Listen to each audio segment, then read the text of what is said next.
Now, most coaches struggle to close high-ticket clients because they treat discovery calls like a sales pitch instead of treating it like a powerful conversation that leads to a natural yes. Hurry up and buy. Hurry up and buy. Hurry up and buy. So in this video, I'm going to break down the exact discovery call script that helped me close $5,000 coaching clients consistently, without being pushy, without being salesy or sleazy, without any of those tactics or even discounting my coaching offer. And I promise you, by the end of this video, you know exactly what to say to make those high-ticket clients excited to work with you and pay you all up front. So let's dive right in. Now, before I show you the script, let me tell you the one mistake that most coaches make on discovery calls. They go into sales mode way too soon. So here are the 3 things that you should never do on a discovery call. First, jumping into a pitch too early. Clients tune out really fast. Second, focusing too much on features instead of transformation. Third, being reactive instead of leading the call. So really, instead of selling, you need to take control of the conversation and guide the prospect to the realization that they need this coaching. So let me get into my 5-step discovery call script that closes $5,000 clients. So step number 1, set the frame. Most coaches let the prospect control the call. This is a big mistake. Instead, start by setting the frame so that they know you're the expert leading the conversation. So here's exactly what to say. Hey Sarah, really excited about our chat today. So here's how the call usually goes. I'm gonna start by asking some questions about you to really understand where you are, where you wanna go, what's keeping you stuck, to have a better understanding of the situation. And then if I feel that I'm a good fit and if I feel that I really can help you, then I explain how everything works, and then you can make a decision if you wanna be part of it or not. How does that sound? Here's why that intro works. It removes the sales pressure so they relax. It really puts you in control of the conversation because you don't want them to be in the driving seat. And also it makes them feel safe to open up because you told them right off the bat, hey, I'm gonna just ask some questions and I'm gonna see and assess if I'm even a good fit. It really just makes you like, I'm not trying to sell you anything here. I'm first need to understand, can I help you? And let me tell you, if someone doesn't agree with that, they'll end the call.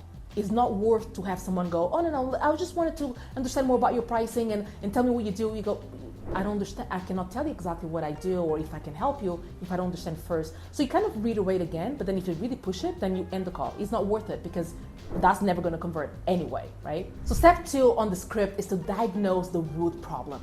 And here's where most coaches mess up. They ask surface level questions instead of really digging deep. Because the goal here is to really find out what's holding them back, help them really understand why they haven't solved this problem and how big the problem is.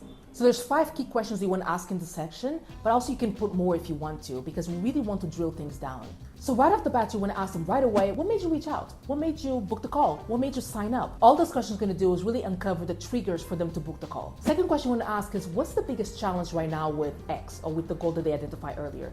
This really identifies the problems in their own words. So you don't want to say things for them, you want them to explain it.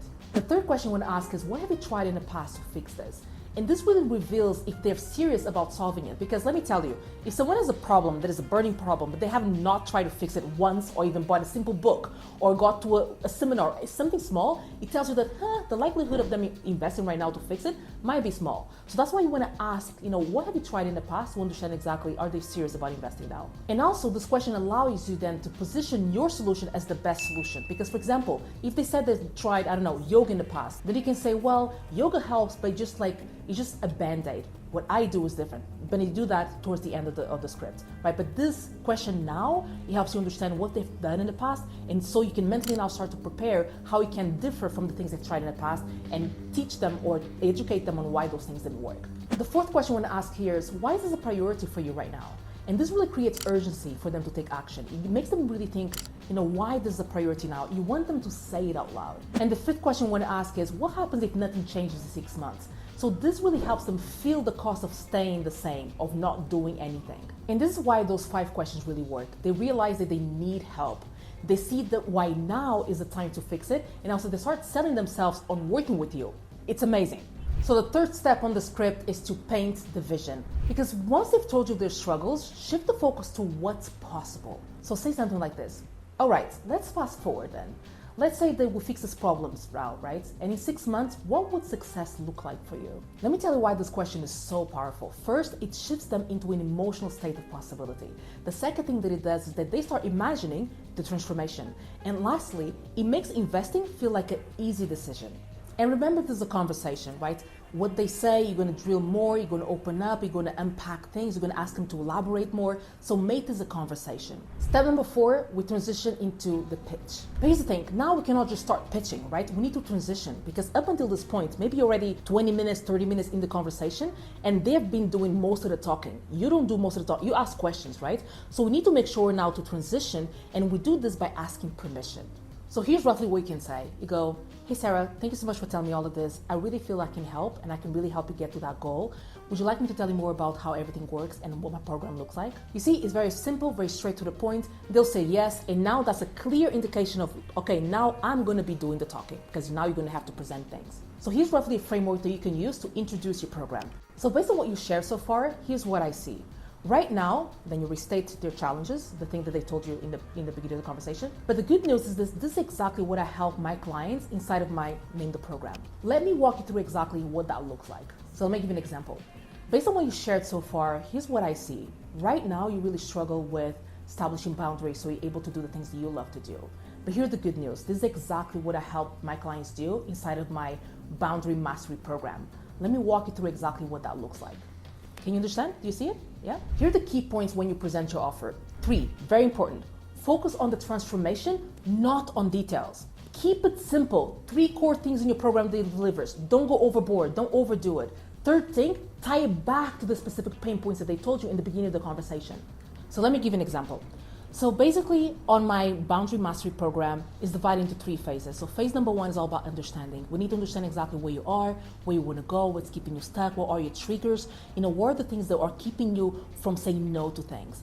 Once we understand those, now we can go over to step 2. And phase 2 is all about now building the structure, building the infrastructure and the things that we need to make sure that you are able to not only establish your boundaries, but also reinforce them, right? So that's step number 2. And step number 3, finally, is maintaining. We want to make sure that your success not only lasts for 2 weeks, we want to make sure that it lasts for a lifetime. So I'm going to give you the tools that you need exactly for you to maintain those boundaries and to finally be able to own your time and own your life. How does that sound? Step number 5 in the script, close with confidence and handle objections smoothly. So instead of saying, do you want to sign up? Say this instead. So based on everything that we've discussed today, does this feel like the right next step for you? Now they're going to say yes. And then you don't go, okay, here, let's sign up. No, I might sound crazy when I say this, but believe me, I've done hundreds of this, if not thousands. Then you ask, why? Why is the next step? Because now they have to answer. They're selling it on themselves. You're not telling them. If you ask them why after they say yes, they have to sell, oh, because I cannot wait any longer, because I feel that we're a good fit. They start now selling you on the reasons why you should work with them. And here's a pro tip. If they say, I need to think about it, say, totally fine, I completely understand. What specifically do you need to think about? What do you specifically need to go over in your mind? I'll tell you, most people don't actually need more time.